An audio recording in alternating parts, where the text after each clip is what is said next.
Coach, India ஜெயிக்கிற காரணம் யாருன்னு நினைக்கிறீங்க? யுவராஜ் சிங்கா, முகமது கெய்ஃபா? இந்த வெற்றிக்கு காரணம் ராகுல் டிராவிட் மட்டும்தான். ராகுல் டிராவிட்டா?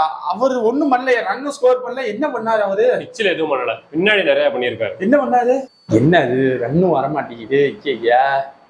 என்ன கோச், மேட்ச் போர் அடிக்குது. மேட்ச் போர் அடிச்சா 15 ரன் தான் அடிக்கணும். 15 ரன்னா? சரி இருங்க, நான் ரெஸ்ட். இருப்பா எங்க போற? இல்ல, அவசரமா ரெஸ்ட் ரூம் போயிட்டு வந்துடுறேன். ரெஸ்ட் ரூம் போற, ஒரு நிமிஷம் மேட்சை பாத்துக்கிட்டு இருக்கு. மேட்சை பாத்துக்கிட்டு இருக்கியா? இங்க பாரு, நல்லா அடிக்குது பாரு. சூப்பரா போயிட்டு இருக்கு. சூப்பரா போயிட்டு இருக்கு. நானும் போயிட்டு எங்க போற?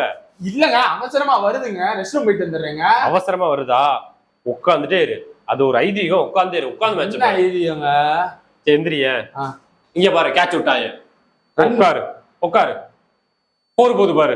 ஓ, உட்காந்தா போரு. அப்போ உட்காந்தே இரு. அவசரமா வருதுங்க. பரவாயில்ல, கொஞ்ச நேரம் உட்காரு. எங்க முடியலங்க. இல்ல, 2 ரன் தான்டா. அவ்வளவுதான், முடிஞ்சு. இப்ப போய்க்கப்பா. அதாவது நான் உட்கார்ந்தனால தான் மேட்ச் ஜெயிச்சிருக்கோம். மேன் ஆஃப் த மேட்ச் என்ன கொடுங்க.